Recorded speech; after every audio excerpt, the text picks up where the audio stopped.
Nessa aula, falaremos sobre estrutura e função de lipídios. Os lipídios são moléculas que têm uma estrutura bastante variada. E essas estruturas variadas refletem em termos de suas funções, que são também bastante variadas. Os lipídios, então, de acordo com a sua função, eles são agrupados em classes de lipídios. Então, nessa aula, nós vamos trabalhar os lipídios mais representativos de cada uma dessas classes de lipídios, sempre enfatizando não somente a sua função, mas também a sua estrutura química e as suas propriedades físicas.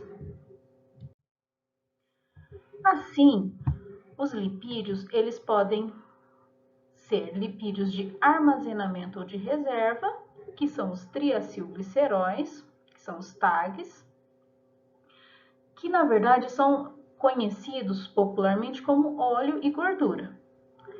Vamos falar também sobre os lipídios estruturais em membranas. Todos esses lipídios que estão em estruturas de membranas são lipídios anfipáticos, e são eles os fosfolipídios, os glicolipídios e os esteróis. E ainda uma outra classe de lipídios são os lipídios que atuam como sinais, ou cofatores, ou pigmentos. Então, existem vários lipídios nessa classe, mas nós vamos falar um pouco sobre os hormônios derivados do colesterol, os hormônios eicosanoides e sobre as vitaminas lipossolúveis. Bom, então no nosso roteiro de aula, falamos sobre as principais classes e suas funções biológicas gerais, e agora nós vamos detalhar cada uma dessas principais classes, trabalhando um pouco da estrutura e também da função, iniciando então com os lipídios de reserva ou de armazenamento. Os lipídios de reserva, que são conhecidos como gorduras e os óleos, que na verdade são moléculas conhecidas como triacilgliceróis, que são os TAGs, eles estão presentes aí em todos os organismos vivos. Nos animais, os triacilgliceróis, eles ficam armazenados em células chamadas de adipócitos. E nas plantas é muito comum encontrar o triacilglicerol armazenado em sementes, em grãos, e esse lipídio ele é muito importante no processo de germinação da planta. Os triacilgliceróis, eles são moléculas que são ditas como derivados dos ácidos graxos, porque contêm ácidos graxos na sua estrutura. Outros lipídios de outras classes também contêm os ácidos graxos em sua estrutura. Então, já falaremos um pouco sobre os ácidos graxos. Mas voltando, o triacilglicerol, ele recebe esse nome porque ele é formado por 3 moléculas de ácido graxo, representados aqui de 2 formas, 3 moléculas de ácido graxo, ligados ao glicerol, essa estrutura aqui destacada nessa cor, que é o glicerol. O glicerol é um álcool e essas hidroxilas desse glicerol, elas vão ser alvo da ligação com o ácido graxo, por meio de uma reação de esterificação. Bom, então como muitos lipídios que nós veremos, eles são derivados dos ácidos graxos, convém agora falarmos um pouquinho sobre os ácidos graxos. Os ácidos graxos, eles têm como uma estrutura geral um grupo carboxila, que é essa região aqui destacada em azul, e uma cauda de hidrocarboneto. A região do grupo carboxila, que tem carbono e oxigênio, é uma região que é chamada de hidrofílica. Nós dizemos que é uma região que apresenta polaridade. Isso acontece pela presença de átomos eletronegativos, como o oxigênio, que puxam elétrons na sua direção. Então, devido a esse deslocamento dessa energia do elétron no sentido do oxigênio, isso faz com que nessa região exista uma tendência como se fosse uma carga mesmo negativa. E, além disso, pode ter também a carga real da carboxila desprotonada. Então, devido a essa região ser mais carregada, então ela é chamada de região polar ou simplesmente cabeça polar, que é o grupo carboxila.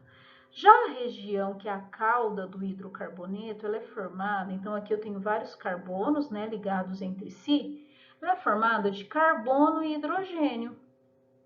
E o carbono e hidrogênio, como não são elementos muito eletronegativos, são pouco eletronegativos, eles não têm essa questão de puxar o elétron no seu sentido, quando fazem o compartilhamento de elétrons. Então, isso faz com que essa região ela seja mais neutra. E aí nós dizemos que essa região ela é apolar ou hidrofóbica, porque a região apolar é hidrofóbica. Então, essa cauda de hidrocarboneto, ela é também, pode ser chamada de cauda hidrofóbica. A molécula que apresenta uma região hidrofílica e uma região hidrofóbica é uma molécula que é chamada de anfipática. Então, o próprio ácido graxo é anfipático. Os ácidos graxos, quanto à sua cadeia carbônica, elas podem variar quanto ao tamanho, variando de 4 até 36 carbonos. Sendo que os ácidos graxos que contêm somente 4 carbonos são os ácidos graxos ditos de cadeia curta.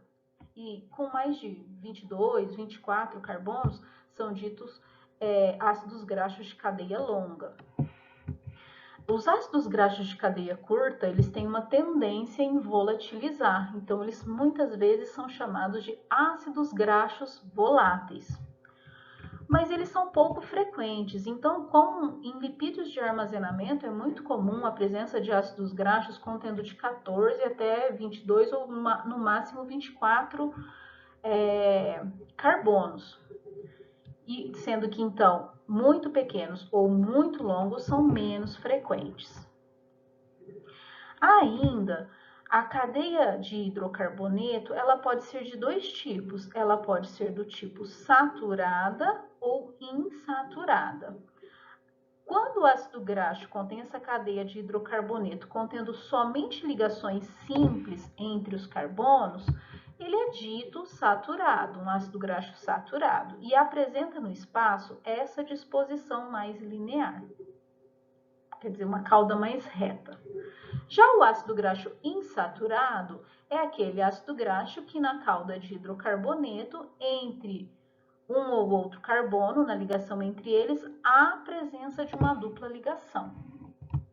Essa dupla ligação aqui, ela gera um ponto de isomeria, que é uma isomeria geométrica, que gera os isômeros cis e trans. Mas, enfim, não vamos falar de isomeria aqui. A questão que é esse isômero cis, que está presente nesse ácido graxo insaturado, que são encontrados naturalmente na natureza, ele é do tipo cis e espacialmente essa dupla ligação, sendo um isômero cis, ela faz com que a cauda de hidrocarboneto apresente essa curvatura. E aí vocês guardem essa informação, porque ela é muito importante, porque isso vai interferir na interação entre esses ácidos graxos. Bom, esses ácidos graxos, ou as moléculas que contêm esses ácidos graxos, elas podem formar agregados bastante estáveis, porque elas vão fazer tipo uma interação entre si. Essa região faz interação hidrofóbica entre si, formando então agregados. Dependendo desse grau de empacotamento desses ácidos graxos, esses agregados eles podem ser muito estáveis ou relativamente menos estáveis, ou nós dizemos mais fluidos. Então, quando temos ácidos graxos saturados prevalecendo, ou lipídios que tenham ácidos graxos saturados, o que acontece é que esses ácidos graxos formam um empacotamento mais rígido, eles ficam mais próximos e interagem mais facilmente. Por outro lado, se tiver um acumulado de ácidos graxos tanto saturados quanto insaturados, aí lembrem que os insaturados são aqueles insaturados com que é o isômero cis, que apresenta essa curvatura na cauda de hidrocarboneto, isso vai dificultar o empacotamento entre as caudas de ácido graxo. E aí, isso vai fazer com que esse agregado que foi formado, ele seja mais fluido, né, e relativamente menos organizado. Isso vai interferir, por exemplo, diretamente em situações como a seguinte: por exemplo, a gordura do animal, ela é muito rica, né? A gordura, quando eu falo, são triacilgliceróis, são formados por triacilgliceróis contendo muito ácidos graxos saturados. Então, a gordura do animal em temperatura ambiente, ela fica o que? Ela é sólida, né? Ela tem um aspecto sólido. Por outro lado, os óleos, né, que estão presentes em plantas, né, muito comum em plantas, em grãos, eles contêm muitos ácidos graxos insaturados e muitas vezes poliinsaturados, que já mais adiante falaremos sobre isso. Esses ácidos graxos, então, eles vão apresentar essa curvatura, dificultando esse empacotamento mais rígido. E aí, isso faz, então, com que o óleo, que é um triacilglicerol, que tem esses ácidos graxos insaturados no meio, apresente uma estrutura, um aspecto, né, em temperatura ambiente líquido. Então, ele está no estado líquido em temperatura ambiente, porque a interação entre as moléculas dos ácidos graxos que formam esse triacilglicerol, ela é um pouco dificultada pela presença dessas duplas ligações, dessa insaturação.